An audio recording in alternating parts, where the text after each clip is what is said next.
Afuera, la neblina se cuela entre las casas victorianas como si no tuviera otro sitio a donde ir.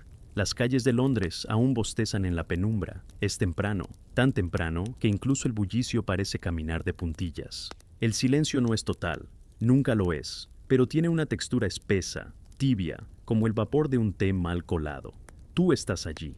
No sabes muy bien cómo llegaste, pero ya es tarde para cuestionarlo. Estás en una habitación húmeda, con paredes tapizadas de papel floral desteñido. Una gota cae de algún rincón, y no puedes evitar preguntarte si siempre ha habido ese olor a carbón frío, a lino mojado y a tiempo detenido. Eres parte de una familia eduardiana, y sí, probablemente no sobrevivirás a este día.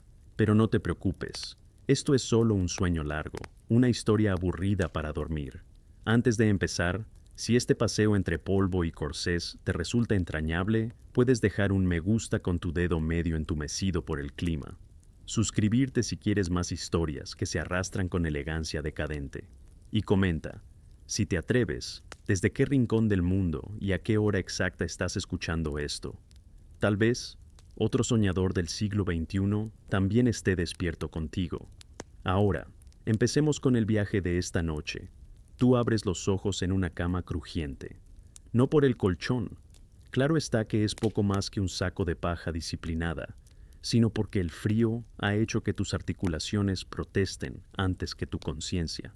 Estás en el dormitorio del piso superior de una casa de clase media acomodada, un eslabón más abajo del esplendor nobiliario, pero aún lejos de la mugre absoluta de los obreros.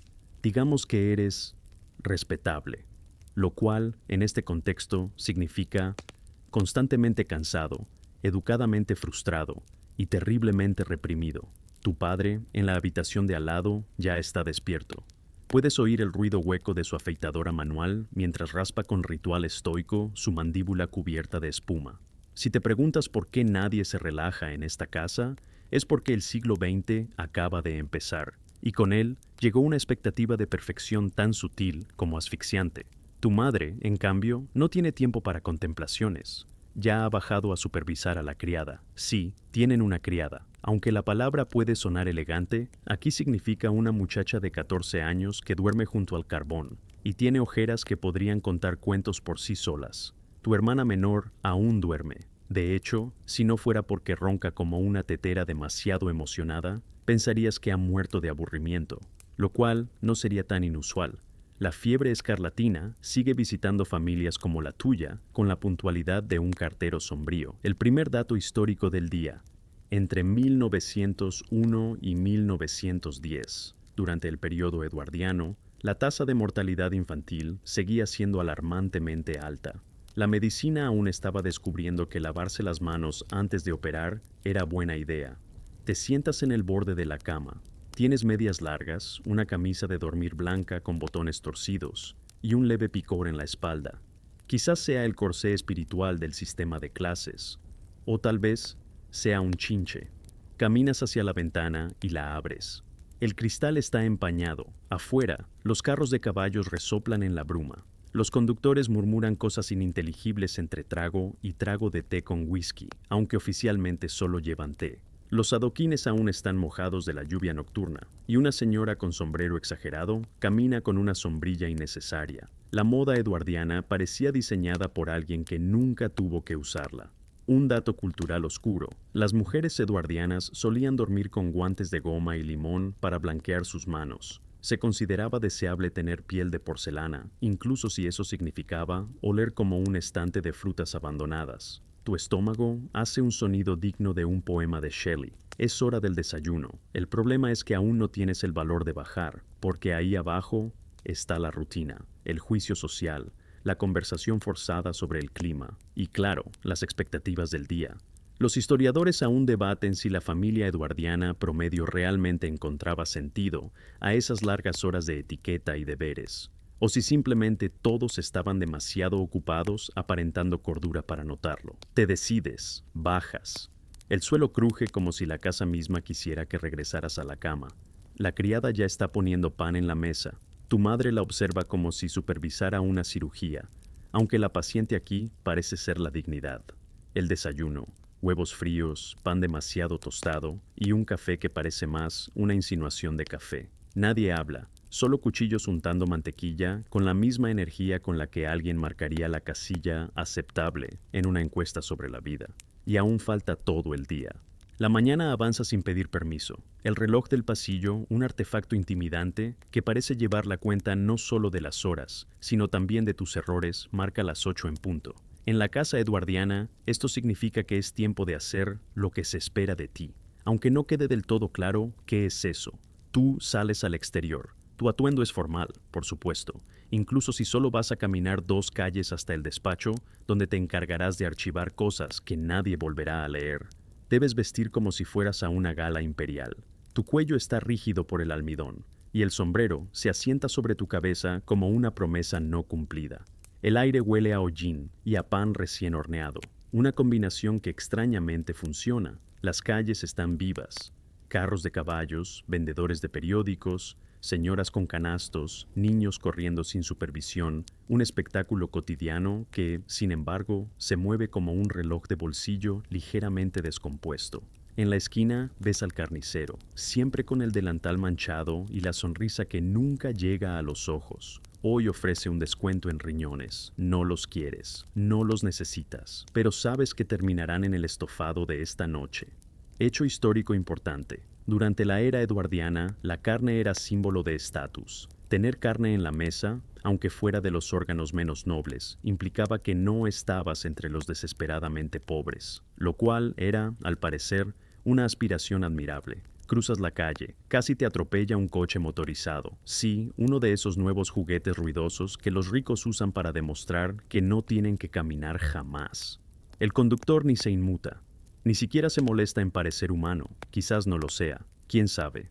Mientras caminas, pasas junto a una panadería, una tienda de sombreros y una librería que vende más Biblias que novelas. En el escaparate hay un cartel que dice, Lectura moral para niñas difíciles.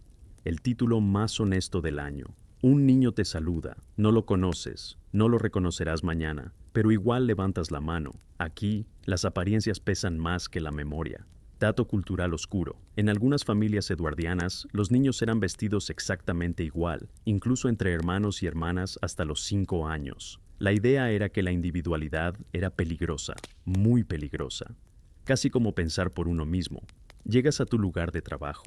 Es un edificio sobrio, gris, de paredes gruesas y pasillos que huelen a cera de vela y arrepentimiento. Tu jefe te saluda sin mirarte. Es un hombre que fue joven durante el reinado de la reina Victoria y que, desde entonces, ha cultivado una expresión de eterna decepción. Tu escritorio está impecable, y eso es preocupante, porque significa que hay trabajo nuevo, archivos, papeles, cartas, listas, cosas que debes ordenar y que, si no lo haces bien, probablemente nadie notará. Pero si te equivocas, de algún modo, todo el imperio británico podría colapsar. O eso da a entender el tono de tu supervisor. Mientras trabajas, el reloj avanza con la lentitud de una cucharada de melaza. A tu lado, un compañero estornuda. Todos lo miran como si hubiera declarado la guerra. Aún falta una década para que la gripe española arrase, pero el miedo ya se respira en cada suspiro, demasiado húmedo. Los historiadores aún debaten si los oficinistas eduardianos encontraban consuelo en la rutina repetitiva, o si, más probablemente, solo habían aprendido a dormir con los ojos abiertos. Al final de la mañana, tu cuello duele, tus dedos están entumecidos, y el único sonido que te mantiene despierto es el insistente rasgar de la pluma sobre el papel. La campana del mediodía suena. No es una liberación, es solo un cambio de escenario, pero al menos sabes que, en algún lugar, una sopa sin sabor te espera. Y eso, en este mundo, es casi un lujo. Es la hora del almuerzo. Tu cuerpo lo sabe, aunque tu estómago no esté del todo convencido de que valga la pena. Caminas lentamente de regreso a casa, no por el placer del paseo, aunque el sol haya decidido aparecer con una discreción que roza lo criminal, sino porque así demoras lo inevitable, sentarte a comer con tu familia. La casa te recibe con ese olor familiar a sopa tibia, alfombras gastadas y expectativas no dichas. La criada ha puesto la mesa, y por puesto, nos referimos a que ha alineado los cubiertos como si fuera una ceremonia ritual para invocar a la cordialidad. No funcionará, nunca lo hace. Te sientas, la sopa está líquida, y tiene cosas flotando que no quieres nombrar. Tu madre sonríe con la tensión de una actriz a punto de olvidar su línea. Tu padre comenta que el clima está mejorando. Tú asientes, aunque no estás seguro de que eso sea cierto. La conversación es un desfile de trivialidades disfrazadas de importancia. Que la señora Bellington ha vuelto a abordar sin gafas, que el jardinero del reverendo fue sorprendido robando manzanas, que el tren llegó tarde otra vez. Cosas que no importan, pero que son el pegamento que mantiene la fachada. Hecho histórico importante. En el período eduardiano, la vida familiar giraba en torno a las comidas, especialmente en las clases medias. No tanto por hambre o placer, sino porque la mesa era el lugar donde se reforzaban los roles, los silencios y la moral social. Comer en familia no era opcional, era parte del guión. Mientras masticas algo que podría ser nabo, pero también podría ser castigo, tu mente divaga. Observas la vitrina de porcelana, los cuadros inclinados, la lámpara de gas que hace un zumbido que solo tú pareces notar. Siempre ha estado inclinada esa silla. ¿Por qué nadie lo menciona? Miras a tu hermana. Ella juega con su cuchara, dibujando círculos invisibles en la sopa. Tiene el cabello recogido con tanta precisión que parece una obra de ingeniería civil. Su mirada se pierde por momentos, como si quisiera fugarse por la ventana sin que su cuerpo lo sepa. Dato cultural oscuro. Muchas jóvenes eduardianas eran entrenadas en expresiones faciales apropiadas, frente al espejo, para aprender a parecer dóciles, modestas y agradables sin decir una sola palabra. El silencio, al parecer, también tenía coreografía. Tu madre pregunta si terminaste el trabajo del archivo. Tu padre baja el periódico justo lo suficiente como para verte responder. Dices que sí, aunque no estás del todo seguro. En esta casa, la verdad es menos importante que la cortesía. Los historiadores aún debaten si esta rigidez familiar realmente promovía el orden social, o si simplemente convertía cada comida en una ópera muda con sabor a nabo. El almuerzo termina con un pequeño postre. Es algo dulce, lo cual se agradece, aunque también genera sospechas. ¿Por qué hoy? ¿Qué se celebra? ¿O será que la compota de ciruelas estaba a punto de pasarse? Después del último sorbo de té, se activa la gran costumbre eduardiana, la pausa digestiva.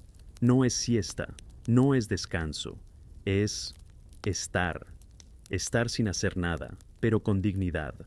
Tú te retiras a la sala. Allí, un piano desafinado espera que alguien lo ignore. Lo haces con gusto. Te sientas en el sofá que siempre chirría como si tuviera opiniones políticas. Tomas un libro cualquiera, no lo lees, solo lo sostienes. Es un gesto socialmente aceptable. Leer de verdad sería demasiado esfuerzo. El reloj de péndulo marca cada segundo con un dramatismo que sería cómico si no estuvieras tan cansado. Afuera, el sol juega a salir entre las nubes. Dentro, solo queda el eco de cucharas y pensamientos no dichos. Y por un momento, entre el crujir de la madera y el murmullo de la ciudad, parece que todo se detiene. No es paz, es la tregua. La tarde cae con la elegancia lenta de un telón de terciopelo, no porque algo importante vaya a suceder, sino porque la luz se está yendo y nadie se molesta en detenerla. Tú estás sentado junto a la ventana, viendo cómo la calle cambia de color sin pedir permiso. El cielo se torna gris dorado y los adoquines parecen respirar bajo las ruedas del último tranvía. Tu madre llama, es la hora del paseo. Sí, porque los paseos son importantes, no para relajarse, no para disfrutar el aire, sino para ser vistos. Te vistes con el abrigo que siempre huele un poco a alcanfor y frustración heredada. Tu sombrero está en su sitio, tus guantes también. Y aunque todo tu ser quiera quedarse viendo la sombra moverse por la pared, sales. La familia camina junta, con la sincronía forzada de un desfile de modas para gente emocionalmente contenida. Tu padre saluda al médico del barrio con un leve movimiento de cabeza. Tu madre hace una reverencia tan sutil que casi parece un espasmo. Tu hermana mira al suelo, como si las piedras le hubieran contado un secreto. Pasas junto a otros paseantes. Cada uno representa un espejo cuidadosamente pulido de decencia y pulcritud. Hay niños con trajes que les quedan como castigos. Hay señoras que llevan a sus perros con más ternura de la que muestran por sus maridos. Hay hombres con bastones que no necesitan, pero que les ayudan a parecer importantes. Hecho histórico importante. Durante la era eduardiana, el paseo vespertino era un ritual social clave. Permitía mostrar modales, atuendos y conexiones sin la vulgaridad de hablar demasiado o tener opiniones. Tú no dices nada, solo caminas. El sonido de tus pasos se mezcla con los cascos de los caballos, las ruedas de los carros y el chillido lejano de un vendedor de pescado. Alguien ofrece castañas calientes, huelen bien, no las compras. Llegan al parque, no hay juegos, no hay risas. Solo bancos de hierro forjado y caminos cuidadosamente diseñados para evitar cualquier sensación de espontaneidad. Te sientas, observas. En un banco cercano, una mujer mayor teje. Su expresión es tan neutra que parece un paisaje. Un niño corre detrás de una pelota de trapo, hasta que su madre lo detiene con una mirada que podría detener la rotación terrestre. El viento levanta un periódico viejo. Nadie lo recoge. Dato cultural oscuro. En algunos parques londinenses de la época había secciones exclusivas para madres con cochecitos y otras para caballeros lectores. El ocio también tenía su arquitectura social. Tu padre consulta su reloj con un suspiro. Tu madre comenta que es hora de volver. Y sin decir más, la familia se pone de pie como una sola criatura con varias capas y pocas palabras. Caminan de regreso con la misma coreografía que los trajo aquí. Nadie pregunta si fue un buen paseo. Eso sería admitir que podría no haberlo sido. Los historiadores aún debaten si estos paseos realmente fortalecían los lazos familiares, o si simplemente ofrecían un contexto en el que fingir unidad era menos agotador que admitir la soledad. Ya en casa, el crepúsculo se instala en las habitaciones con una ternura fría. Se encienden las lámparas de gas. La luz tiembla un poco, como si dudara de su propósito. Tú subes a tu habitación, te quitas los guantes, te deshaces del sombrero y te quedas un rato frente al espejo. No piensas nada en particular, solo existes, lo cual, en esta época, ya es todo un acto de resistencia. Debajo de ti, la criada enciende el fuego para la cena. La madera cruje, la olla hierve y la casa respira. Una vez más. La cena comienza sin anuncio ni emoción. Simplemente ocurre. Como la lluvia en otoño o el bostezo de un gato aburrido. Tú bajas al comedor y todo está dispuesto con la misma precisión ritual que viste al mediodía. Solo que ahora la luz es más tenue, la atmósfera más densa y el silencio más educado. El mantel blanco ha sido almidonado con una disciplina casi militar. Las copas brillan, los cuchillos están perfectamente alineados, listos para cortar algo que probablemente no debería ser cortado. La sopa humea en los platos, aunque no delata su contenido. Tienes tus sospechas, preferirías no confirmarlas. Tomas asiento, nadie habla aún. En esta casa, las palabras no son puentes, sino trincheras. Así que todos comen con una seriedad que haría sonrojar a un juez. Solo el leve tintinear de cubiertos y platos llena el aire. Tu padre tose, no una tos real, sino esa especie de carraspeo con el que los hombres de cierta edad intentan recordar que existen. Luego menciona algo del Parlamento. Tú asientes, no porque entiendas o te importe, sino porque es lo que se hace. Hecho histórico importante. Durante la era eduardiana, las conversaciones en la mesa solían girar en torno a temas elevados, política, religión, comercio como una forma de demostrar educación y estatus. Hablar de emociones, sueños o molestias físicas era considerado de mal gusto. La criada entra con el segundo plato, un guiso oscuro, espeso, de origen sospechoso. Lo comes, porque eso se espera, porque no hacerlo implicaría una escena, y las escenas, en esta casa, son más temidas que la pobreza. Tu hermana rompe el silencio con una frase neutra sobre el sermón del domingo. Tu madre aprovecha para comentar lo encantadora que estuvo la señora Moffat con su nuevo sombrero de plumas falsas.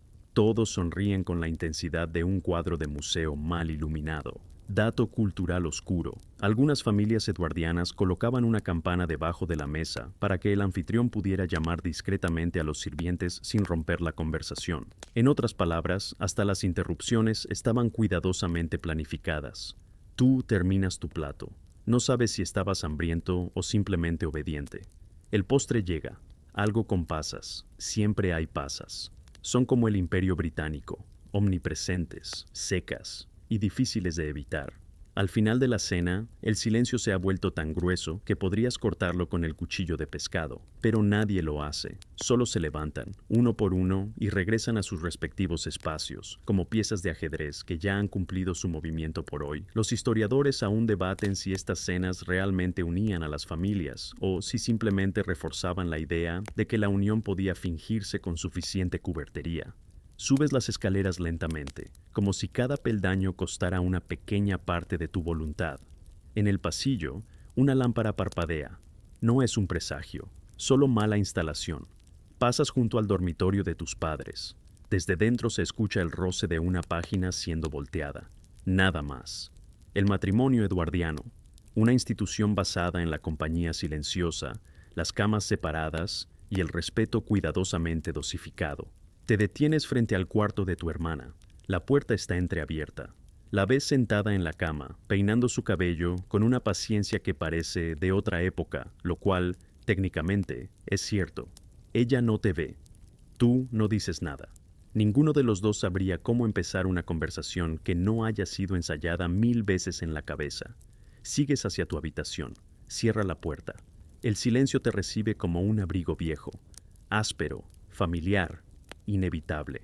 Tu dormitorio es un santuario sin fe, un espacio que se supone tuyo, pero que solo existe dentro de los márgenes permitidos por la decencia y la arquitectura. Te sientas en la cama, tus zapatos descansan junto a la alfombra. Uno de ellos tiene un pequeño agujero que has decidido ignorar desde hace semanas. La ventana está cerrada, pero vibra con el viento. Afuera, la noche ha caído como un telón silencioso. Te quitas la ropa con el ritmo lento de quien no espera ninguna urgencia. Te pones el camisón de algodón, el mismo de todas las noches. Te lavas las manos en el lavabo de porcelana, con agua que está más fría que cualquier relación afectiva en esta casa. Te miras al espejo, no por vanidad, por costumbre. El rostro que ves no tiene grandes expresiones, solo ojos cansados, mejillas un poco hundidas, y el leve rastro de una existencia aceptada más que deseada. Te metes en la cama. Las sábanas están frías, como si la noche te estuviera poniendo a prueba.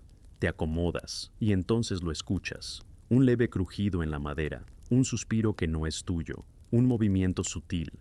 Es la casa. Respira contigo, no para protegerte, solo para recordarte que sigue aquí, que siempre ha estado aquí. Hecho histórico importante, las casas eduardianas eran construidas con materiales nobles, pero también con una obsesión por el control de la moralidad.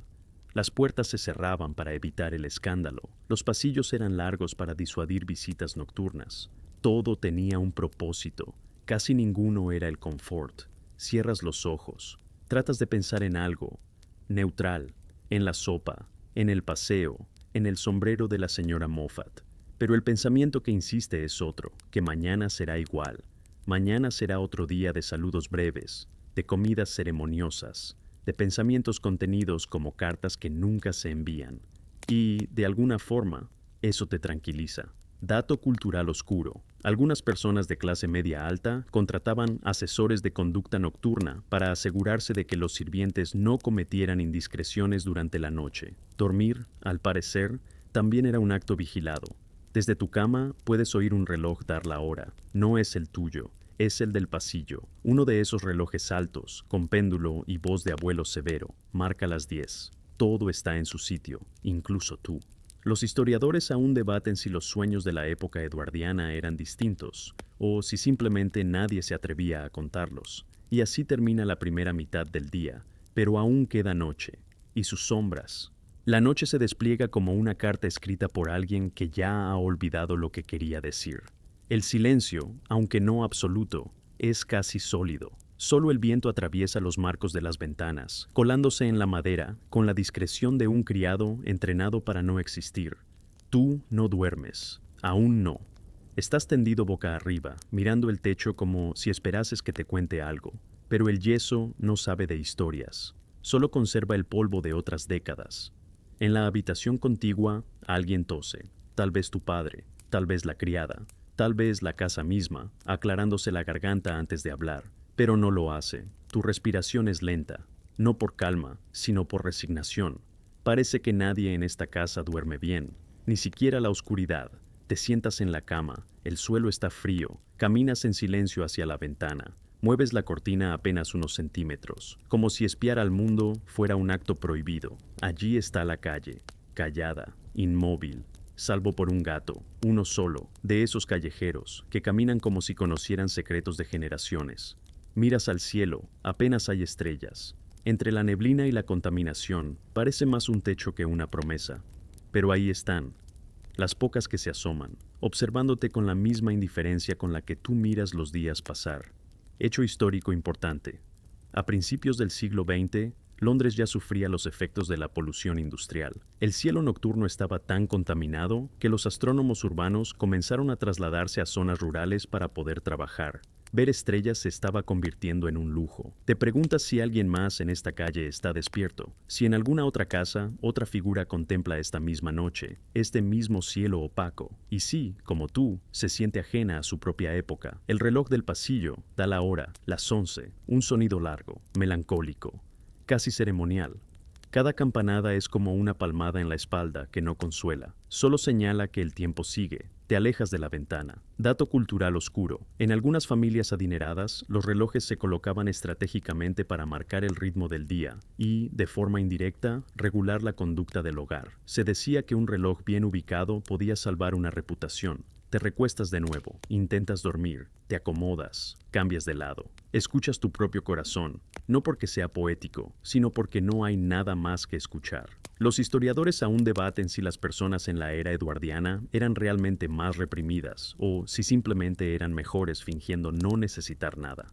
El sueño llega, no como una ola, sino como una niebla, tibia, sorda, inevitable. Te entregas, no a un descanso profundo, pero sí a una desconexión temporal, porque soñar, aquí, es el único acto sin consecuencias.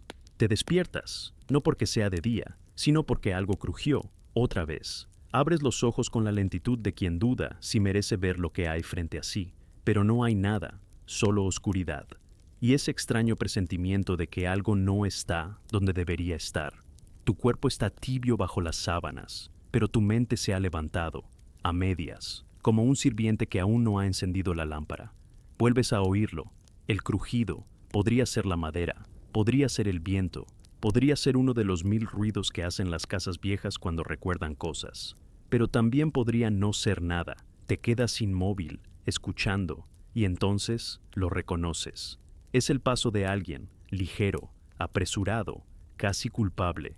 Te incorporas. El corazón late más rápido, no por miedo, sino por la posibilidad, aunque remota, de que algo esté sucediendo en una casa donde nunca sucede nada. Te acercas a la puerta, la abres lentamente. El pasillo está oscuro, salvo por una línea de luz que se escapa desde la cocina. Caminas descalzo, con los pies rozando las alfombras como si no quisieran ser descubiertos, y entonces la ves, la criada, sentada a la mesa de la cocina, comiendo un pedazo de pan con las manos. Tiene el rostro iluminado solo por la lámpara de aceite. Sus ojos, enormes, te miran como si fueras un espectro. No dice nada. Tú tampoco. No es tu lugar, ni el de ella. Ambos lo saben. Hecho histórico importante. En las casas eduardianas, los sirvientes vivían bajo reglas estrictas. No podían comer la misma comida que los patrones, no podían usar la misma entrada y, desde luego, no podían circular libremente por la noche. Pero, a veces, el hambre tiene su propio código moral. Ella guarda el pan, baja la cabeza, se disculpa sin palabras. Tú das media vuelta, no porque la desapruebes, sino porque entiendes. Al menos un poco. Regresas a tu cuarto. El suelo está aún más frío. Cierras la puerta con suavidad. Te acuestas. Esta vez, el sueño no tarda tanto, pero es distinto. Es un sueño con forma de pan compartido en silencio. Dato cultural oscuro. Algunos sirvientes solían esconder pequeñas raciones de comida en sus habitaciones, desafiando las normas de la casa. En ocasiones, eran castigados si se les sorprendía comiendo después de la hora permitida. Comer, para algunos, también era un acto de resistencia. La noche continúa. El silencio ha cambiado. Ahora es menos vacío, más humano, más real. Los historiadores aún debaten si la rigidez de las casas eduardianas era una expresión de orden o un mecanismo de control basado en el miedo al caos. Y así, mientras el reloj marca la medianoche con una voz que no admite discusión, tú finalmente duermes. Y esta vez, no sueñas con estrellas, sueñas con pan y con ojos que te miran sin juicio. El reloj ha marcado la 1, la casa duerme, o al menos pretende hacerlo. La noche eduardiana no es particularmente generosa, no te abraza, no te consuela, solo te observa, como un retrato colgado en la pared del pasillo, inmóvil, pero siempre atento. Tú, por supuesto, estás despierto otra vez. Tal vez fue un sueño, o una sensación, o el simple hecho de que tu cuerpo aún no ha aprendido a confiar en el silencio. Te sientas en la cama, el aire es denso, huele a cera derretida, a madera que ha oído demasiado. Escuchas con la respiración contenida, no hay ruidos. Y eso, en sí mismo, es sospechoso. Te levantas, caminas hasta el pasillo, y ahí está. La puerta del estudio está entreabierta. No debería estarlo. Tu padre siempre la cierra, como se cierran los temas que no se pueden discutir. Te acercas. Desde dentro, un leve resplandor y un murmullo, no de voces, sino de papel. Páginas pasando, tinta fresca. Empujas la puerta apenas y lo ves.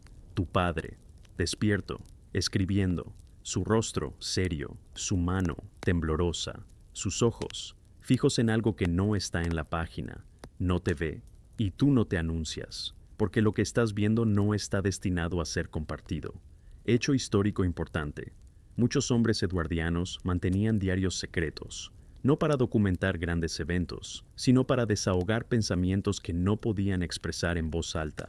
La introspección era permitida, pero solo en privado, preferiblemente bajo llave. Te quedas allí, como un espía sin propósito.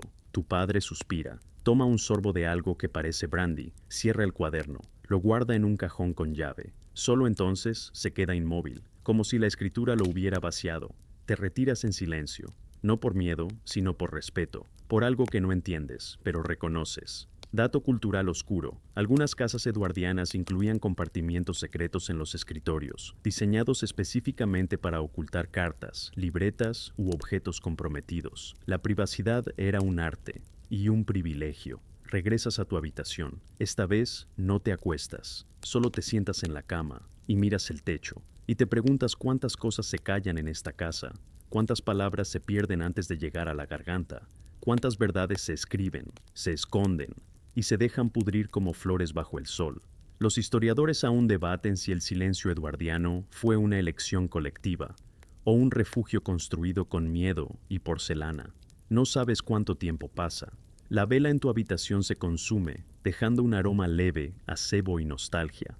El sueño, una vez más, se acerca, como una excusa, como un velo, y tú lo aceptas.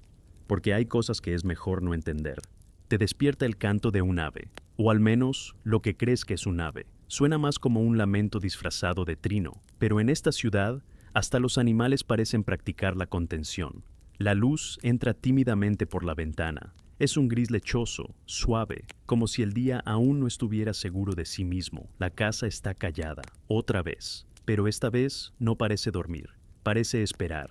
Te vistes con la rutina de siempre, las mismas medias, el mismo camisón, el mismo leve picor. Desayunarás pronto. Aún no has decidido si enfrentar el pan de ayer o hacer como que no tienes hambre. Caminas hacia el pasillo y entonces lo notas. La puerta del cuarto de la criada está abierta y la cama vacía. No hay nota, no hay señales, solo una ausencia que lo llena todo. Tu madre ya está en la cocina. Mira la taza que tiene en las manos como si esperara que le hablara. Tu padre no ha bajado. Tu hermana parece no haberse enterado. Mastica su pan con la misma concentración con la que los astrónomos estudian estrellas moribundas. Tú preguntas, solo eso, ¿dónde está? Tu madre no responde, solo mira el fuego. Luego dice, sin emoción, se fue. Eso es todo, se fue. Hecho histórico importante. Las criadas en la era eduardiana solían trabajar más de 14 horas al día por salarios miserables. Algunas huían en la noche, sin previo aviso, arriesgándose a perder referencias laborales, pero ganando, al menos por un instante, su libertad. No se habla más del tema. La taza de té se enfría, el reloj marca las 7 y la vida continúa, porque aquí todo debe continuar, aunque falte alguien, aunque nada se entienda, aunque la lógica haya salido por la puerta de servicio, junto con una muchacha de 14 años que ya no podía más. Dato cultural oscuro. En algunas casas, cuando una criada desaparecía, se evitaba hablar del tema frente a los niños. Se asumía que el silencio protegía la moral familiar, aunque, en realidad, solo protegía la comodidad de no sentir culpa. El desayuno termina. Tu hermana comenta algo sobre el nuevo vestido de la vecina. Tu madre dice que hoy habrá estofado. Tú solo asientes. Porque nada ha cambiado. Y, sin embargo, algo se ha roto. Muy silenciosamente. Como casi todo lo que se rompe en esta casa. Los historiadores aún debaten si la pérdida silenciosa de los sirvientes era vista como una tragedia doméstica, o simplemente como un ajuste logístico. Sales al patio trasero, está frío, la escarcha se acumula en las baldosas como si quisiera esconderlas. El aire huele a humo de leña y melancolía. Miras al cielo, otra vez, y por un momento, un segundo apenas deseas haber ido con ella, solo para ver qué hay al otro lado de esta casa, de esta vida, de esta época. La mañana avanza sin disculparse. No espera que te sientas mejor, no pregunta por la criada, no repara en la taza vacía que sigue en la mesa, solo avanza. Como todo lo demás en esta época, con pasos firmes y expresión impasible. Tú estás de nuevo en tu habitación, vistiéndote para salir. El nudo de tu corbata no te convence, pero tampoco te importa lo suficiente como para deshacerlo. Tus zapatos están lustrados, aunque no por ti. Bueno, ya no más.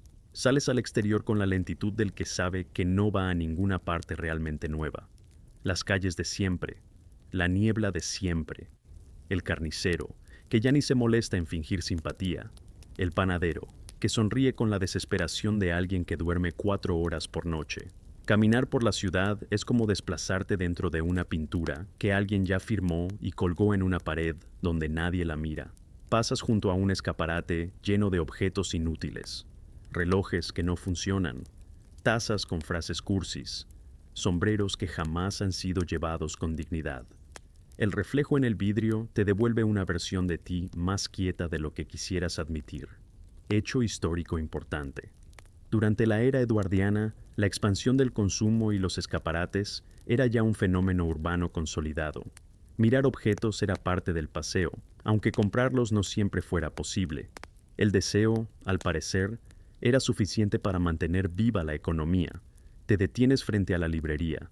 Dentro, el dueño lee con expresión de resignación cultivada. No te mira, tampoco espera que entres, pero lo haces, porque necesitas perderte un rato entre cosas que no te pertenecen. El olor a papel y polvo es acogedor, mejor que el té en casa. Pasas los dedos por los lomos de los libros, títulos olvidados, autores que soñaron con gloria y se conformaron con tinta. Encuentras uno, La educación moral del joven caballero. Lo abres al azar. Una frase. El verdadero honor consiste en obedecer sin preguntar. Lo cierras, lo devuelves a su lugar y sales sin decir nada. Dato cultural oscuro. Los manuales de conducta moral eran comunes en las librerías eduardianas. Muchos se dirigían específicamente a jóvenes de clase media, enseñando cómo caminar, cómo sentarse e incluso cómo no mirar a los superiores a los ojos por demasiado tiempo. Ser invisible era una forma de virtud. Caminas un poco más. El cielo está empezando a aclarar, o eso quiere parecer. Los rayos del sol no calientan, solo señalan. Vuelves a casa con las manos frías y los pensamientos aún más congelados. Tu madre te espera en la puerta. No dice nada sobre tu paseo. Solo te observa como quien revisa que un mueble siga en su sitio, y tú asientes, porque así es como se sobrevive aquí, con silencios confirmados y miradas administrativas. Los historiadores aún debaten si el carácter reservado de las familias eduardianas fue un rasgo cultural o una estrategia de defensa emocional colectiva. Te quitas el sombrero, te sientas en el sofá. El día continúa, porque eso es lo que hace, aunque nadie lo haya pedido. La tarde vuelve con su ritmo de reloj antiguo, pesa, no avanza, se arrastra, como un telón húmedo, como una conversación no deseada que se extiende más allá de lo socialmente aceptable. Estás en la sala, tu hermana cose, tu madre lee sin pasar página, y tú simplemente existes en la esquina del sofá, sintiendo cómo el tapiz se acomoda lentamente a la forma de tu resignación. Hay una sensación nueva en la casa. No es tristeza, no es preocupación, es algo más sutil, como si todos supieran que algo ha cambiado, pero decidieran fingir que no. Tu padre aún no ha mencionado a la criada, ni lo hará. Él vive en un mundo donde las ausencias se tapan con eficiencia, y tú, como todos, juegas tu papel. Hecho histórico importante. En la Inglaterra eduardiana, los roles familiares eran estrictamente definidos. Cada miembro tenía funciones emocionales, prácticas y simbólicas. El hombre no debía llorar, la mujer no debía quejarse, los hijos no debían preguntar. La armonía era una obra de teatro con vestuario caro y libreto invisible. Tu hermana te mira de reojo. Una puntada más, una mirada menos. Tiene 17 años y ya sabe que el mundo no espera nada de ella excepto docilidad y belleza estéril. Piensas en la criada, te preguntas si llegó a alguna parte, si la dejaron subir al tren, si alguien la esperó, si está comiendo algo caliente sin tener que esconderse. Dato cultural oscuro, muchas criadas que huían de sus empleadores terminaban en casas de corrección, donde eran reeducadas bajo normas estrictas, con castigos físicos, oración forzada y trabajo no remunerado. La fuga, a menudo, era el comienzo de otra prisión. Alguien llama a la puerta. Un golpe seco, único. Tu madre se levanta, se acomoda el vestido, respira como si se preparara para hablar con Dios. Abre. Es el cartero. Entrega un sobre. Ella lo recibe. Lo mira como si tuviera espinas. Luego lo deja en la mesa y se sienta de nuevo.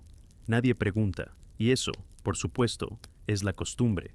Los historiadores aún debaten si la contención emocional eduardiana era una señal de fortaleza o una incapacidad colectiva para lidiar con la angustia. Pasa una hora, tal vez dos. El sol baja, tímido, como si no quisiera molestar. Tu madre abre el sobre, lo dobla y lo guarda en su regazo. Entonces, sin mirar a nadie, dice: mañana llegará una nueva criada, nada más. Y tú sabes que el ciclo se ha cerrado, que otra joven llegará con ojeras nuevas, con manos temblorosas, y que la casa la envolverá como un abrigo que nunca pidió, y que todos fingirán que no hubo nadie antes. Llega la mañana siguiente, ni más brillante, ni más suave. Solo llega, como llegan las facturas o los suspiros reprimidos, sin poesía, pero con exactitud. Tú bajas a desayunar, la mesa está servida, el pan es fresco, o al menos eso pretende, el té humea sin entusiasmo, tu madre se ha peinado con más detalle que de costumbre. Eso, en esta casa, es un anuncio. Tu hermana lleva un vestido azul pálido, no porque quiera, sino porque es el que corresponde según el calendario de rutinas y visitas. La puerta principal suena un golpecito, luego nada. Tu madre asiente. Tu padre sigue leyendo el periódico con esa concentración ausente que solo él domina. Tú vas a abrir, no porque lo esperaran de ti, sino porque alguien debía hacerlo. Y allí está la nueva criada. Tiene el mismo aspecto que la anterior, aunque no se parecen en nada. El mismo delantal, las mismas manos apretadas sobre el regazo, el mismo rostro que no se atreve a mirar hacia arriba. Es como si la casa hubiese llamado a su réplica desde una fábrica invisible. No dice mucho, tú tampoco. Se presenta con una voz que parece prestada, te da su nombre. Tú ya lo olvidas antes de cerrar la puerta. Hecho histórico importante. Durante la era eduardiana, más del 20% de las mujeres jóvenes trabajaban como sirvientas internas. Cambiaban de casa con frecuencia, y la rotación era tan habitual que muchas familias apenas aprendían sus nombres. Tu madre la guía hacia la cocina, le muestra su habitación, le dice las reglas. Tú no las oyes, pero puedes recitarlas de memoria. No hablar a menos que te hablen, no mirar a los ojos, no caminar por el pasillo principal, no leer, no preguntar, no existir más de lo necesario. Tú vuelves al comedor. Tu padre comenta que lloverá. Tu hermana pregunta si puede visitar a la tía Josephine. Nadie menciona a la muchacha, pero ella ya está allí. Ya ha empezado a limpiar. Y la casa ya la está envolviendo. Dato cultural oscuro. Algunas criadas, por contrato, debían firmar un compromiso de silencio que las obligaba a no revelar nunca lo que veían u oían en la casa, una especie de voto monástico sin beneficios espirituales. El desayuno termina, la taza queda vacía, y la vida sigue como si nada. Los historiadores aún debaten si esta indiferencia hacia la rotación de criadas era símbolo de privilegio o simplemente una forma de negar el vínculo para evitar el duelo repetido. Sales a caminar porque no puedes respirar, porque la casa, aunque quieta, te oprime con una delicadeza insoportable, y porque, en el fondo, sabes que no harás nada para cambiar nada, pero caminar da la ilusión de movimiento, y eso, al menos, se siente mejor que quedarse inmóvil. Caminar por la ciudad ya no es un paseo, es un escape, y tú lo haces con la torpeza de quien huye sin saber de qué.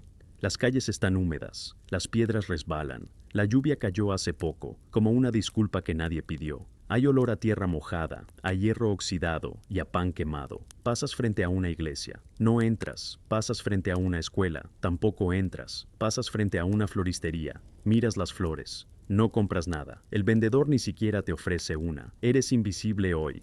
Y eso se siente extrañamente cómodo. Te detienes en un banco del parque. A tu lado, una anciana le da de comer a las palomas. Tiene las manos arrugadas, pero firmes. Las palomas la respetan más que muchas personas respetan a sus criados. Ella no te mira, tú tampoco. Pero compartís un minuto, un pequeño silencio sin juicio. Hecho histórico importante. Los parques eduardianos eran considerados espacios de higiene moral. La aristocracia y la clase media los usaban para refrescar el carácter y demostrar autocontrol emocional. Sentarse sin hacer nada era aceptable, siempre y cuando se hiciera con postura recta. Pasa un joven con un abrigo nuevo, mira su reloj con exageración, tiene prisa por llegar tarde. Después, una mujer con un niño de la mano. Ella lleva la cara alta, él, los zapatos rotos, y tú solo estás ahí, como si el banco te hubiera elegido, como si alguien te hubiera dibujado para completar la escena. Dato cultural oscuro. Algunos bancos públicos estaban diseñados con divisores de hierro entre los asientos, para evitar que personas de moral cuestionable se tumbaran a descansar. Sentarse, sí; dormir, jamás.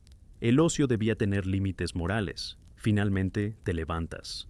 No porque tengas ganas, sino porque tu tiempo ya se ha gastado. La ciudad te ha tolerado lo suficiente por hoy. Regresas a casa. El cielo vuelve a nublarse, la ropa se te pega al cuerpo con esa humedad que no es solo climática.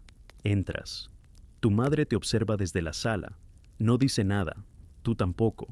Pero notas que hay sopa en la mesa, y pan fresco, y una criada nueva, con los ojos bajos, sirviendo sin preguntar. Todo ha vuelto a la normalidad. Y, sin embargo, nada sabe igual. Los historiadores aún debaten si esta normalidad era sostenida por costumbre, por miedo, o simplemente por falta de opciones imaginables. Te sientas, comes, masticas con lentitud, y entre bocado y bocado piensas en la criada anterior, en la carta, en la cama vacía, en la puerta cerrada, y por primera vez en todo el día, una frase cruza tu mente sin que puedas evitarla. Ella tenía razón. La luz de la tarde se filtra por las cortinas con esa tonalidad melancólica que solo los días grises saben componer. Es un dorado triste, como una carta sin remitente, como un adiós que se da con los ojos, no con palabras. Estás sentado junto a la ventana. Tu madre te pidió que arreglaras los botones sueltos del abrigo de tu padre, pero no lo haces. Lo sostienes entre las manos, como si fuera una piel que ya no pertenece a nadie.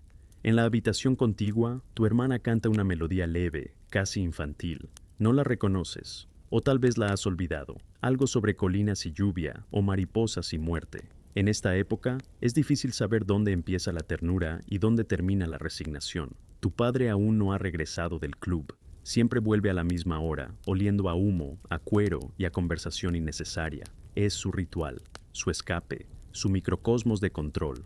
Tú, en cambio, no tienes club, ni ritual, solo la ventana y el abrigo en las manos. Hecho histórico importante. Durante la era eduardiana, los clubes masculinos eran instituciones fundamentales para la clase media y alta. En ellos se hablaba de política, negocios, deportes, y se evitaba, a toda costa, cualquier tema que implicara introspección o emociones. La criada nueva cruza el pasillo con una cesta de ropa, baja la cabeza, se desliza como una sombra eficiente. No ha dicho una palabra desde que llegó, pero su presencia ya ha sido absorbida, como un hilo nuevo en una alfombra vieja. Tú la sigues con la mirada, no por curiosidad, sino porque hay algo en su silencio que te recuerda al tuyo. Piensas en hablarle, pero no lo haces, porque aquí, hablar sin necesidad es casi tan mal visto como bostezar en misa. Dato cultural oscuro. En algunas casas, los criados debían avisar su presencia, haciendo ruido con los pies antes de entrar en una habitación, para evitar que los amos se sintieran sorprendidos o vulnerables. Es decir, debían existir, con delicadeza. Miras el reloj de la pared. Las manecillas tiemblan, como si también estuvieran agotadas. Son las 5, hora del té. Pero nadie se mueve, y eso, más que extraño, es significativo. Los historiadores aún debaten si la puntualidad obsesiva de las costumbres eduardianas era una forma de orden o un reflejo del miedo al vacío. El abrigo sigue entre tus manos y, finalmente, lo dejas caer. No se oye mucho, solo el sonido del hilo que se rinde.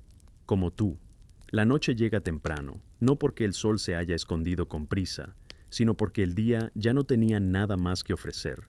Las lámparas se encienden, la casa huele a gas, a tela húmeda y a sopa recalentada. Cada habitación parece exhalar un suspiro, como si el mobiliario también supiera que queda poco por fingir. Tú estás en el comedor, frente a ti, el estofado, la cuchara, el silencio.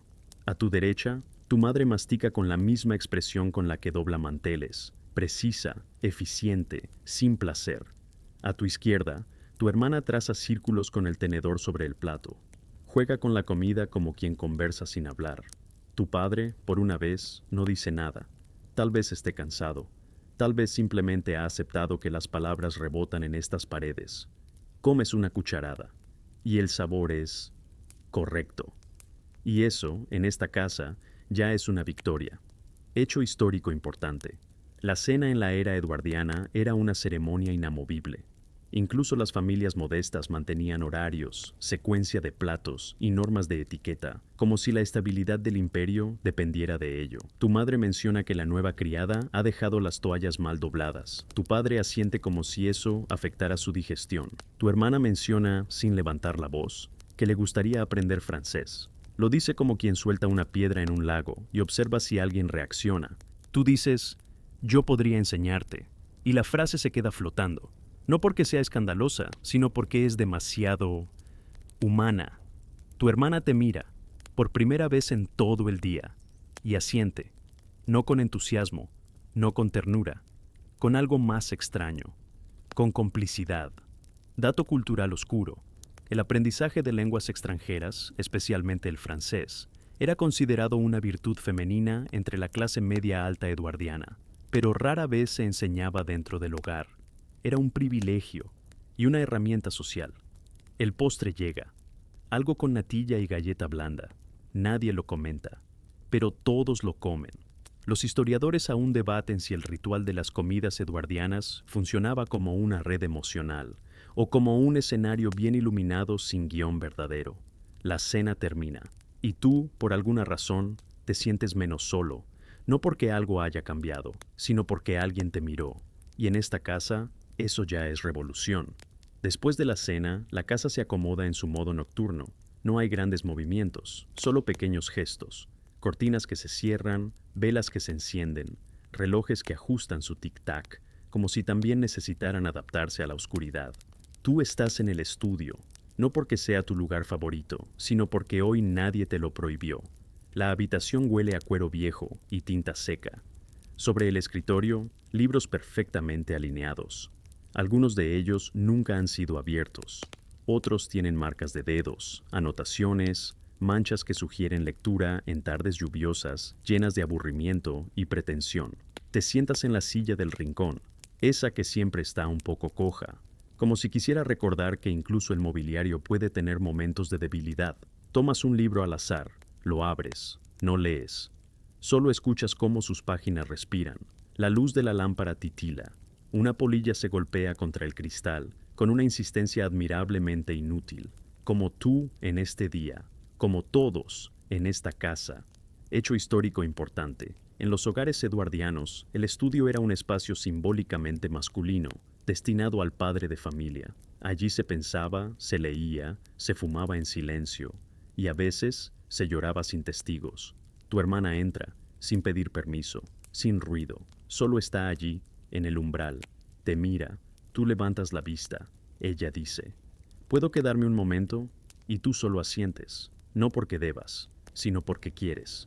Se sienta en el suelo, junto a la estantería. Toma otro libro. Lo abre al azar. Tampoco lee. Solo permanece en silencio contigo. Y el silencio, esta vez, es distinto. Dato cultural oscuro. En algunas familias, los hijos tenían prohibido entrar al estudio sin ser llamados. Era un espacio sagrado, reservado para las decisiones serias y la introspección masculina. El hecho de que estés aquí, acompañado, ya rompe varias reglas invisibles. Los dos permanecen así, unos minutos, o una eternidad breve. El reloj marca las 9. Ella se levanta, te dice gracias y se va. Y tú sonríes, no con los labios, sino con ese músculo invisible que solo se activa cuando el mundo, por un instante, no parece tan pesado. Los historiadores aún debaten si los momentos de ternura silenciosa fueron más frecuentes de lo que se cree, o si simplemente no dejaron registro. Porque no hicieron ruido, cierras el libro, apagas la lámpara y subes a tu habitación, con los pasos más ligeros del día. La noche se ha instalado por completo, no como un invitado, sino como el dueño de casa que siempre estuvo allí, esperando que los demás terminaran de fingir actividad. Tu dormitorio está en penumbra. La vela arde con timidez. La cama parece más amplia de lo que recuerdas. Y tú estás más pequeño. O tal vez solo más presente. Te descalzas. Te quitas la ropa con lentitud. El camisón roza tu piel con ese algodón áspero que ninguna lavada ha podido suavizar. Te sientas al borde de la cama y escuchas. Nada. Lo cual, esta vez, es reconfortante. Nadie tose, nadie camina, nadie llora, ni siquiera la casa. Estás solo, por fin. Y sin embargo, no sientes vacío, solo espacio, espacio para pensar, o para no pensar, para recordar la mirada de tu hermana en el estudio, para imaginar a la criada anterior en un lugar con ventanas más grandes, para sentir, muy levemente, que algo ha cambiado, aunque nada lo haya dicho en voz alta. Hecho histórico importante. El fin de la era eduardiana trajo consigo un lento pero firme movimiento hacia el reconocimiento de las emociones dentro del hogar. Las cartas, los diarios e incluso las novelas empezaron a hablar por fin del dolor doméstico, la ternura callada y las pequeñas rebeliones internas. Te metes en la cama. El colchón cede con un sonido que casi parece un suspiro. Cierras los ojos. La vela se consume sola. Dato cultural oscuro. Algunas personas en esta época encendían velas pequeñas con temporizadores hechos de cera marcada para calcular cuánto tardarían en dormirse. El sueño era medido, vigilado, organizado, incluso cuando se suponía libre. El cuarto se oscurece por completo. Y tú respiras. No porque sea necesario, sino porque, por primera vez en este día, parece suficiente. Los historiadores aún debaten si, al final de jornadas como esta, alguien realmente dormía con paz, o si solo practicaban el arte del descanso fingido con la misma maestría con la que fingían sonreír. Y tú sueñas, no con el pasado, ni con el futuro, sino con una mesa silenciosa, un abrigo en el regazo, y una voz que por fin se atrevió a decir, gracias. Y en ese sueño, por absurdo que parezca, todo está en su sitio. La madrugada vuelve a encontrarte despierto. No completamente, solo lo suficiente como para saber que estás vivo. Y eso, en esta casa, en esta época, en esta noche, ya es mucho decir. La habitación está oscura, pero tu mente ha encendido una lámpara silenciosa. No piensas en nada importante. No resuelves ningún dilema filosófico, simplemente repasas imágenes como si fueras un archivo andante de memorias ajenas. El abrigo de tu padre, el silencio de tu hermana, la nueva criada, que aún no ha dicho una palabra más de lo necesario, la anterior, que se fue sin decir adiós y sin llevarse nada más que su sombra, y tú existiendo como una nota al margen de tu propia biografía. La casa parece dormida. Y sin embargo, algo vibra, es un ruido mínimo, casi orgánico, un zumbido, una vibración, un eco suave que viene desde la pared. Te levantas, caminas con cuidado, pones el oído, y entonces te das cuenta. Es la voz de tu madre. No, hablando, cantando, una melodía casi imperceptible, un canto suave, triste, rutinario. La canción no es para nadie, ni siquiera para ella. Es más un reflejo que una intención, como quien mueve el pie bajo la mesa sin darse cuenta. Hecho histórico importante. Durante la era eduardiana, las madres solían aprender canciones de cuna tradicionales que cantaban más para sí mismas que para los hijos. Era una manera privada de calmarse, en medio de un entorno donde las emociones femeninas estaban estrictamente reglamentadas. Te alejas de la pared, no por incomodidad, sino por respeto. Escuchar fue un accidente, y en este hogar, los accidentes emocionales son tan temidos como las manchas de vino en el mantel. Vuelves a la cama, la cobija está fría, pero no lo notas tanto. Hay algo nuevo en ti, una grieta leve, un lugar por donde la ternura podría entrar si supiera la ruta. Dato cultural oscuro. Se dice que algunas mujeres de la clase media eduardiana guardaban pañuelos con perfume bajo la almohada, no por coquetería, sino porque era la única forma en que se permitían dormir con un aroma que no fuera el de la obligación. Cierra los ojos, no porque quieras dormir, sino porque esta noche no tienes más preguntas. Y eso, como todo en esta historia, es raro. Los historiadores aún debaten si estas pequeñas fugas de humanidad fueron frecuentes, o si son reconstrucciones románticas de una época que nos queda tan lejana como nuestros propios sentimientos reprimidos. Y así, con los ojos cerrados y el corazón muy abierto sin darse cuenta, la madrugada finalmente te perdona. El día comienza. Otra vez. No con estruendo, no con anuncio, solo con una cucharada de luz que se derrama por la ventana sin pedir permiso. Tú despiertas, con el cuerpo cansado, pero con la mente curiosamente ligera. Algo ha cambiado. No sabes qué, ni por qué, pero lo sientes. Te vistes como siempre, con los movimientos automáticos de alguien que ha hecho esto tantas veces que su ropa podría ponérsele sola. Pero esta vez, cuando bajas las escaleras, hay algo distinto. No hay desayuno en la mesa aún. La cocina está en silencio. Tu madre está sentada, aún en bata, con una expresión que no encaja con su cara, como si alguien le hubiera dibujado otra boca por error. Tu hermana no está, tu padre tampoco, solo tú y ella. Te sientas frente a ella.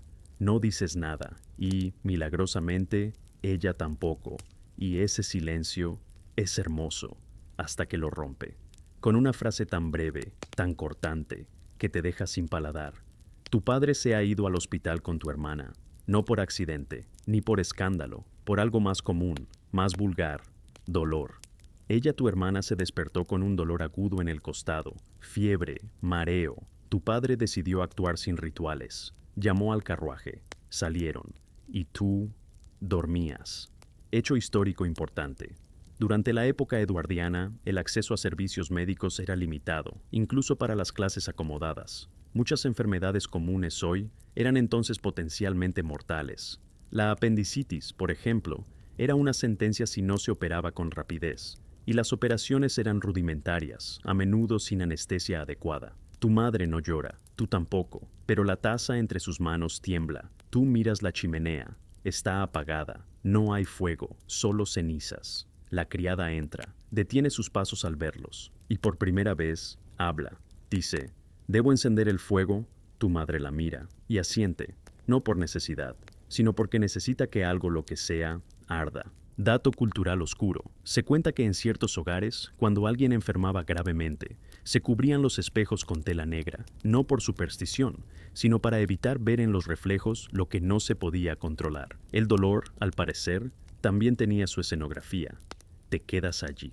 No haces nada, solo respiras. Y esa respiración es lo único que te asegura que aún estás dentro del día.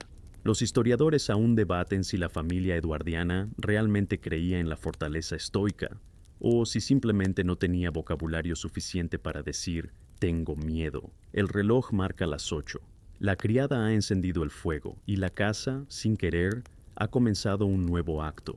La mañana transcurre sin instrucciones. Tu madre sigue sentada en la misma silla, frente al mismo fuego, bebiendo el mismo té que ahora sabe más a hábito que a hierba.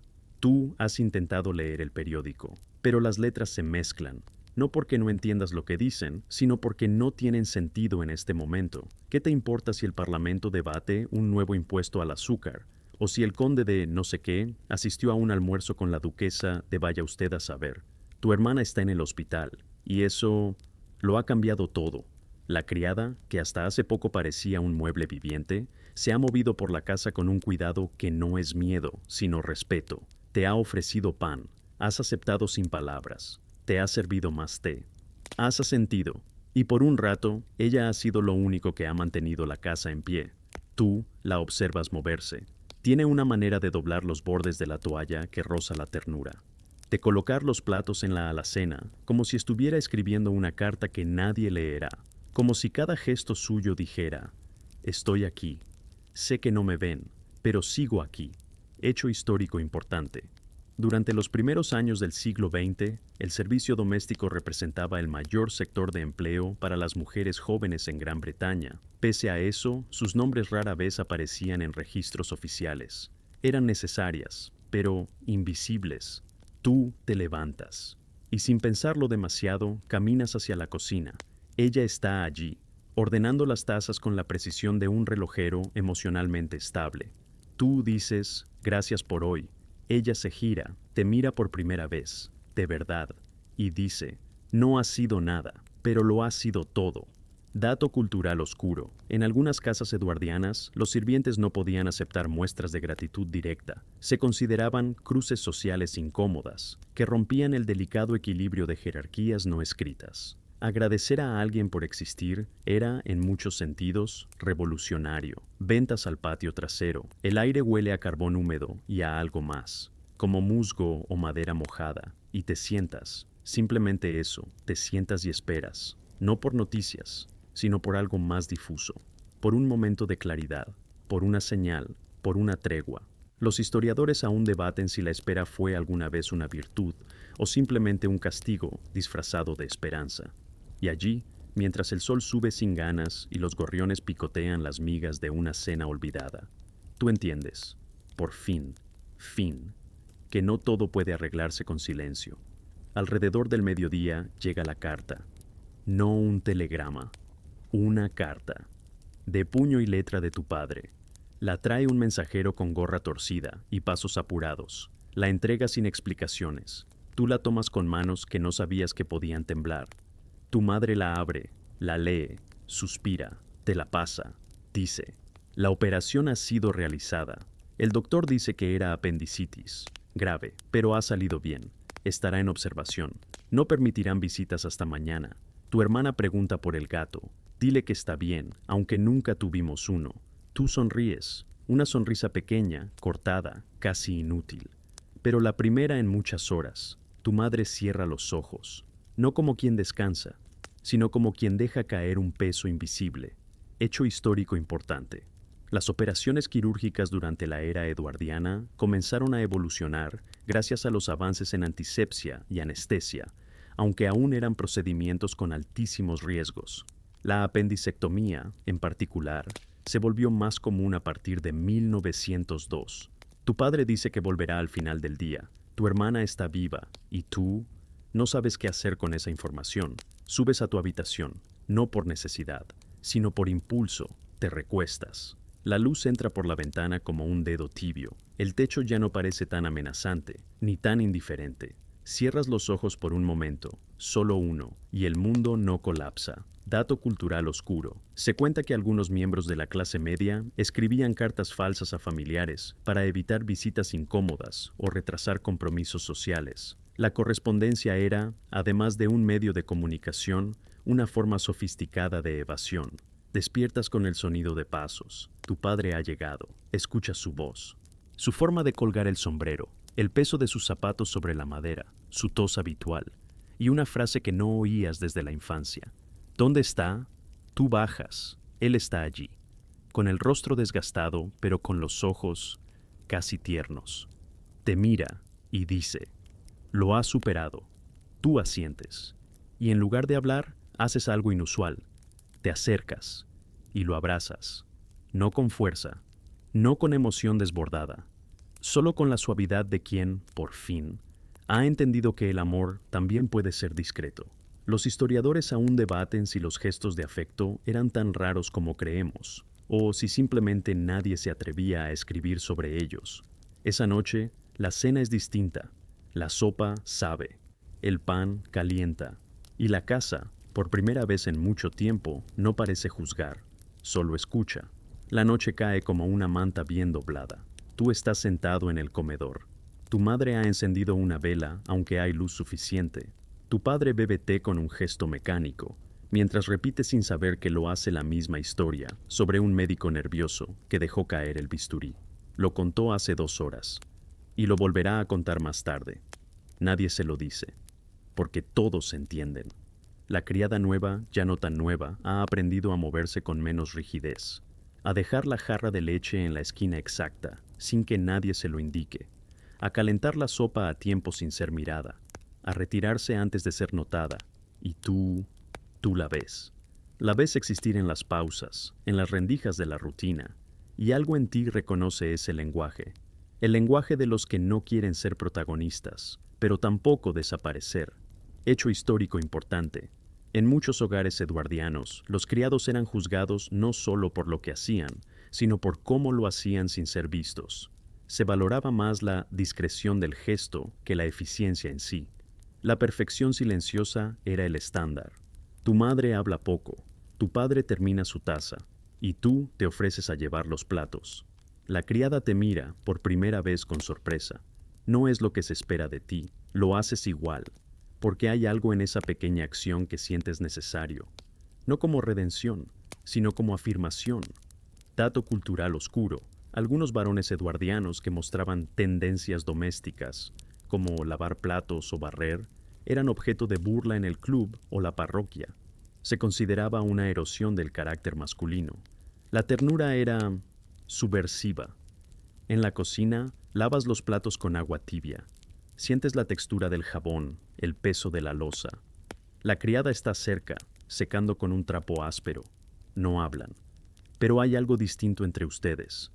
Una tregua, un reconocimiento, un suspiro compartido. Los historiadores aún debaten si los lazos más profundos entre clases se dieron precisamente así, en el silencio húmedo de una cocina, lejos de los ojos que vigilan, sin promesas ni escándalo. Subes a tu habitación. La lámpara parpadea con suavidad. Tu cama está hecha. Y tú, por primera vez, no tienes miedo de dormir. La mañana llega con un tono menos áspero. Sigue siendo gris, pero es un gris amable, como un recuerdo difuso de una infancia inventada. Te despiertas sin sobresalto, sin urgencia, solo con presencia. Y eso, para ti, ya es notable. Bajas a desayunar, y allí está ella, tu hermana, pálida, lenta, pero entera, vestida con una bata blanca que huele a lavanda, sentada en la mesa, como si el hospital hubiera sido solo una pausa en su papel. Pero tú la ves distinta. Sus ojos son más hondos, su espalda más recta, como si algo dentro de ella hubiera hecho clic. Te sonríe, y tú, por reflejo, haces lo mismo, no por cortesía, sino por alegría real. Sí, eso, alegría real. Hecho histórico importante. Las convalecencias largas eran comunes en la era eduardiana, especialmente para las mujeres. Se les permitía descansar por semanas, a menudo recluidas en casa, como parte de una recuperación moral, tanto como física. La enfermedad también era una pausa en la narrativa femenina. Tu madre ha preparado avena. Tu padre lee el periódico con una seriedad fingida. La criada sirve la leche sin temblar. Y tú sientes que el día es posible, no glorioso, pero posible. Tu hermana pregunta por el gato que nunca tuvieron. Es una broma, su forma de decir, sigo aquí. Y tú lo entiendes. Dato cultural oscuro. Muchas familias eduardianas inventaban mascotas simbólicas para evitar el gasto y el desorden de tener animales reales. A veces, un gato invisible era mencionado en cartas y anécdotas como miembro de la familia, una forma elegante de llenar huecos sin ensuciar la alfombra. Después del desayuno, tú acompañas a tu hermana al jardín. Ella camina lento. Tú te adaptas. El cielo está nublado, pero no amenaza. Las flores están algo marchitas. El césped, húmedo. Hay una silla de hierro junto a un rosal. Ella se sienta. Y tú también. Nadie habla, porque ya no hace falta llenar los vacíos. Ahora se pueden compartir. Los historiadores aún debaten si los jardines eduardianos fueron diseñados como espacios estéticos o como zonas donde, por fin, era socialmente aceptable estar sin decir nada. Tu hermana suspira. Dice, quiero volver a escribir. Y tú, sin dudar, dices, hazlo. Y eso basta. La tarde se posa sobre la casa con una suavidad nueva. Tú estás en el salón. Tu hermana escribe, de verdad. No solo lo dijo. Tiene una libreta entre las manos, un lápiz mal afilado y el ceño ligeramente fruncido. No sabes si escribe poesía, cartas o listas de quejas. Tampoco preguntas, porque lo importante no es que escribe, sino que lo haga. Tu madre cose. Una costura invisible en un mantel que solo ella nota que está roto. Tu padre ha salido. El club, probablemente, a reafirmar su existencia con otros hombres igualmente cansados de existir. Y tú estás leyendo un libro que ya habías abierto 1000 veces. Pero hoy te detienes. Hoy subrayas una línea con el dedo. Hoy te quedas mirando una palabra y la sientes. Por primera vez en semanas, sientes que estás dentro de algo, no como un objeto decorativo, sino como un personaje con respiración propia. Hecho histórico importante. A principios del siglo XX, la lectura doméstica empezó a diversificarse. Las novelas de introspección psicológica y crítica social, como las de Gissing, ganaban terreno, especialmente entre los jóvenes de clase media. Leer dejaba de ser una actividad pasiva y empezaba a agitar ideas peligrosas. La criada entra con una bandeja, té, galletas y algo más, una mirada directa. Ya no baja los ojos al verte. Y tú, sin darte cuenta, dices, gracias, otra vez. Ella asiente y se queda un momento más en la habitación. No se disculpa por su presencia y nadie se la pide. Dato cultural oscuro. Algunas criadas que permanecían más de un año en una casa podían recibir pequeñas libertades, hablar durante la cena de los patrones, leer novelas baratas, incluso tener una tarde libre los domingos. Pero esas concesiones no siempre eran bien vistas. La costumbre tenía una paciencia limitada. Tu hermana te pasa su libreta. ¿Quieres leer algo? Tomas el cuaderno. Lees. Es un poema breve, triste, hermoso. No rima. No necesita. No entiendes todo. No hace falta. Lo cierras. Y le devuelves el cuaderno. Deberías publicarlo, dices. Ella sonríe, como si nunca antes hubiera considerado que su voz pudiera habitar una página que no fuera secreta. Los historiadores aún debaten si las mujeres eduardianas escribían para escapar, para resistir, o simplemente para sobrevivirse. Tal vez hacían todo eso a la vez. Afuerita, en el jardín, las hojas comienzan a caer, sin drama, como todo aquí, como siempre, anochece. Y la casa respira, sí, respira. Lo notas, lo sientes. Un ritmo leve, tibio, constante. Como si las paredes por fin hubieran soltado el aire contenido durante años. El comedor está iluminado con lámparas de aceite. Hay sopa, otra vez. Pero esta sabe distinta. No porque haya cambiado la receta, sino porque la come gente distinta, gente que ya no finge que no siente. O al menos no tanto. Tu padre comenta algo del médico, que fue amable, que le ofreció un cigarro, que hizo una broma sobre la sangre, una broma mala, pero necesaria. Tu madre no corrige su postura, tu hermana ríe, no fuerte, pero ríe. Y tú ríes también. No es escándalo, no es descontrol, es vida. Y eso ya basta. Hecho histórico importante. La medicina eduardiana todavía mezclaba superstición y ciencia. Algunos médicos recetaban reposo absoluto y silencio para cualquier enfermedad, mientras otros empezaban a hablar de higiene mental como un concepto emergente. Curar el cuerpo, sí, pero sin alborotar el alma. Tu padre dice que mañana podrán visitarla en el hospital para dar las gracias. Tu madre dice que no hará falta, que las gracias ya están dadas. La criada sirve más té. Tú le sirves una taza a ella. Tu madre no dice nada, tu padre tampoco. Y por un instante glorioso, el servicio y la familia comparten el mismo calor. Dato cultural oscuro. Se dice que en algunas casas progresistas, las criadas tomaban el té con los patrones en ocasiones especiales. Pero esas casas eran pocas, y a menudo objeto de susurros maliciosos en la parroquia. Mezclar mundos era, por lo menos, indecente. Después de cenar, tú ayudas a limpiar la mesa, tu hermana recoge los platos, tu madre guarda los restos, tu padre guarda silencio, y nadie lo encuentra fuera de lugar. Los historiadores aún debaten si la verdadera revolución doméstica comenzó en la política o en las cocinas, donde un plato compartido valía más que 1000 discursos. Te vas a dormir con el cuerpo cansado, pero con una extraña certeza, la de que hoy no fuiste un mueble más. Hoy fuiste parte del día. Amanece con un susurro, no hay campanas, no hay sobresaltos, solo una luz tibia que se filtra a través de las cortinas de lino como un dedo suave tocando la frente del mundo. Te despiertas con la sensación extraña, hermosa de haber descansado. La casa está en silencio, pero esta vez no parece un silencio vacío, parece un silencio lleno, lleno de cosas que no necesitan decirse. Te vistes sin apuro, te miras al espejo y hay algo distinto en tu rostro. No más hermoso, no más sabio, solo más tuyo. La rutina te lleva al comedor. Tu madre está allí, con el cabello aún suelto. Tu padre, sin periódico en la mano. Tu hermana, despierta temprano, con la libreta ya en el regazo. Y tú, con una taza de té entre las manos, como si ese gesto fuera suficiente para anclarte al presente. Hecho histórico importante. A comienzos del siglo XX, empezaban a surgir en Inglaterra movimientos de renovación espiritual doméstica. Las familias modernas, una palabra aún temida, empezaban a priorizar la comunicación emocional dentro del hogar.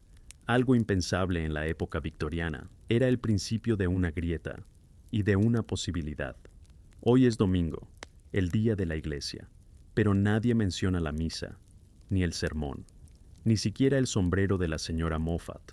Hoy, el ritual es otro. Prepararse para visitar a tu hermana en el hospital. Sí, ya sabes que está bien, pero hay algo en ir a verla que tiene peso. Es un acto de afirmación, una forma de decir, seguimos aquí. Tú te pones el abrigo, tu padre se ajusta los guantes, tu madre se coloca un broche en el cuello, y todos caminan hacia la puerta como si fueran al encuentro de una verdad. Dato cultural oscuro. Las visitas a hospitales eran, para muchas familias eduardianas, un acto casi ceremonial. La entrada al pabellón requería autorización escrita, vestimenta correcta y un comportamiento calmado. Mostrar afecto era mal visto, pero estar presente, eso sí importaba. El coche los espera afuera, suben sin palabras, pero con los cuerpos un poco más juntos que de costumbre, y la ciudad pasa junto a ustedes con una lentitud que se agradece. Los historiadores aún debaten si los trayectos en coche en aquella época eran más largos, o si simplemente sabíamos cómo habitar el tiempo con más dignidad. El hospital aparece entre la niebla, y al fondo, detrás de una ventana, está ella, esperando. La habitación del hospital es pequeña, pero no fría. Tu hermana está sentada, tiene color en las mejillas, un libro sobre las piernas, un lápiz entre los dedos. Cuando te ve, sonríe, y tú te preguntas si el mundo alguna vez fue más simple que esa sonrisa. Tu padre se acerca, le entrega un paquete envuelto en tela, un bizcocho. Tu madre le acomoda la manta sobre los tobillos, y tú simplemente te sientas. No hace falta más. El médico entra, saluda, dice que la recuperación es estable y que podrá volver a casa en 2 días. Tu madre asiente con los ojos cerrados. Tu padre le da la mano. Un gesto corto, torpe, hermoso. Hecho histórico importante. Los hospitales eduardianos empezaban a cambiar. Menos hacinamiento, más estructura. Aún eran lugares duros, pero el concepto de recuperación con dignidad comenzaba a surgir en los discursos de la medicina moderna. No era solo cuestión de curar, sino de cuidar. El médico se va, y ustedes se quedan. Tu hermana dice que la comida es espantosa. Tu padre comenta que lo será aún más cuando la sanen del todo. Ríen. Su risa es suave, contenida, pero no por represión, sino por gratitud, como quien no quiere asustar a la suerte con demasiado alboroto. Dato cultural oscuro. Se sabe que algunas pacientes eduardianas escribían pequeños diarios durante su estadía en el hospital, no solo para pasar el tiempo, sino como registro secreto de su experiencia. Muchos de estos cuadernos fueron encontrados décadas después, llenos de pensamientos que no podían decirse en voz alta. Tu hermana saca una hoja, te la entrega. Es otro poema, esta vez dedicado a ti. Te sonrojas. No lo niegues. Lo haces. Y ella lo nota y sonríe. Los historiadores aún debaten si el afecto entre hermanos era común o si, simplemente, fue borrado de las crónicas por no ser útil al relato de autoridad familiar. La visita termina. Regresan a casa, pero esta vez nadie habla del clima, ni del tren, ni de la señora Moffat. Esta vez, la conversación gira en torno a cosas pequeñas. ¿Te diste cuenta de que el médico tiene las cejas disparejas? El bizcocho quedó muy seco, ¿verdad? ¿Qué haremos con el gato que nunca tuvimos? Y tú, entre risas, piensas, esto es la vida, no más, no menos. La tarde se alarga como un bostezo lento. Tu hermana ha vuelto a casa. La cama ha sido rehecha con sábanas limpias. La ventana está entreabierta. El aire entra con olor a flores viejas, y eso para ella es preferible al hospital. Tú la visitas en su cuarto, entras sin tocar. Ella no se molesta. Está sentada, con la manta sobre las piernas y una pila de libros al lado. Algunos son suyos, otros tuyos. Todos compartidos. No se dicen mucho, pero las palabras, aquí, ya no hacen tanta falta. Hay un ritmo nuevo en esta casa, una cadencia suave que no estaba antes. Tu madre ha comenzado a tejer sin propósito, ya no hace manteles ni repasadores, solo teje, punto tras punto, sin preguntar, sin esperar que eso sirva para nada más que para existir. Tu padre llega a casa más temprano y a veces, solo a veces, se detiene en el umbral del salón. No entra, pero observa, y tú haces algo nuevo. Sales a caminar sin destino, sin sombrero, sin cronómetro, solo caminas, y en el reflejo de las vidrieras te reconoces con menos dureza.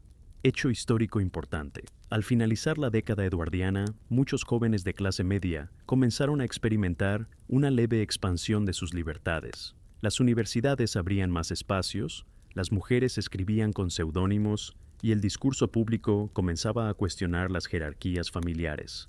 Algo crujía, muy lento, pero real. Caminas por el parque. Ya no miras a la gente con juicio, ni con miedo, ni con expectativa.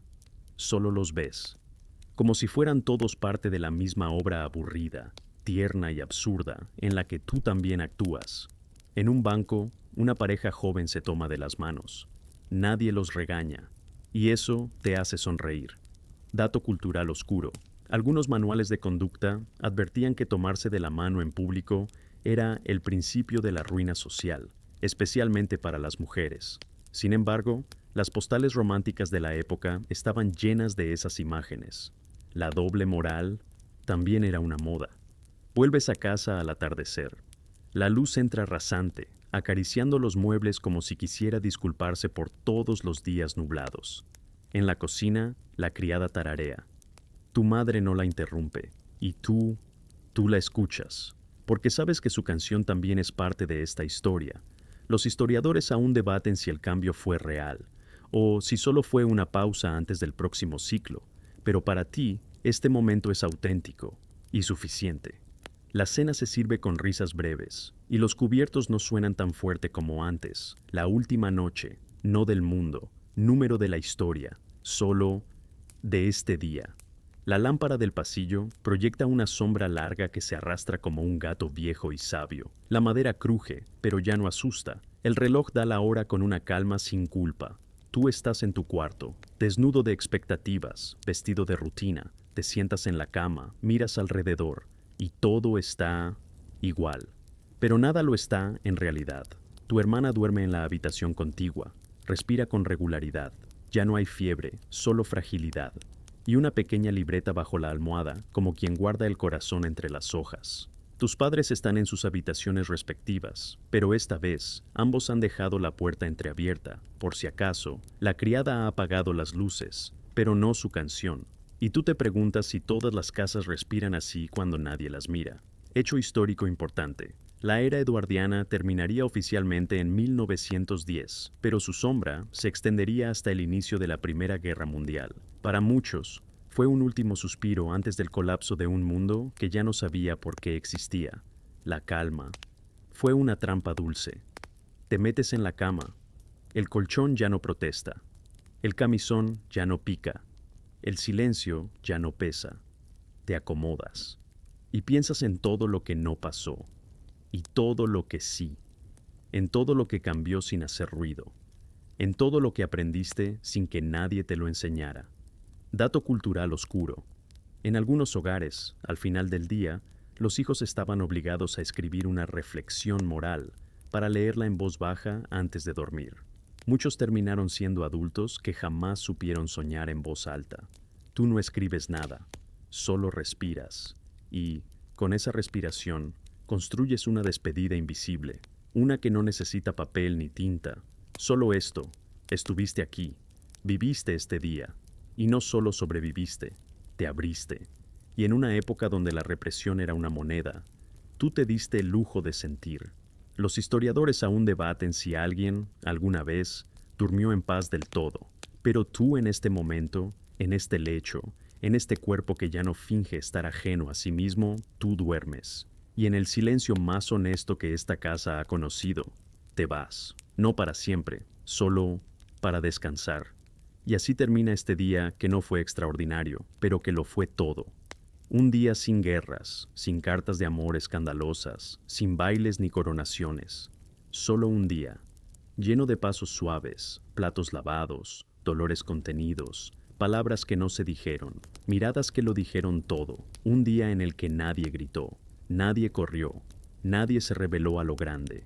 Y sin embargo, algo se movió, dentro, muy dentro. Y ahora, mientras tus ojos comienzan a cerrarse y tu cuerpo se entrega a la lentitud del sueño, quizás sientas lo que ellos sintieron al final de su jornada. Que no hace falta un gran final para que algo importe. Que vivir, a veces, consiste en quedarse, en escuchar, en no tener respuestas, pero seguir preparando el té, en tender la cama, en doblar la servilleta, en decir gracias a alguien que nunca esperó escucharlo. La moraleja de esta historia no es grandiosa, no está escrita en letras doradas, no la encontrarás en un libro de filosofía, ni tallada en mármol, ni dicha por la boca de un héroe. Está aquí, que incluso las vidas pequeñas, contenidas, temblorosas, silenciosas, son profundamente humanas, y eso, por sí solo, las hace inmensas. Nos han enseñado que la historia la hacen los grandes gestos, las batallas, las decisiones, las rebeliones. Pero la historia, la real, la que no entra en los libros, se construye con miradas sostenidas en pasillos vacíos, con la ternura de servir una taza de té a alguien que antes ignorabas, con la valentía de escribir un poema que nadie leerá, y aún así hacerlo.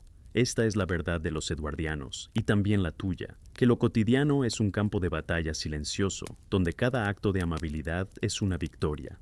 Ser parte de una familia, en cualquier época, significa esto. Saber que a veces no nos entendemos, pero aún así nos sentamos a la mesa, una y otra vez, hasta que la sopa se enfría y el cariño se calienta. Y si esta historia te pareció aburrida, está bien, era el plan. Porque a veces lo aburrido es lo que más necesitamos, lo que no exige, lo que no empuja, lo que simplemente nos acompaña, como este día, como tú, como esta voz que ahora se va apagando. Duerme tranquilo, la casa ya no vigila, solo sueña contigo.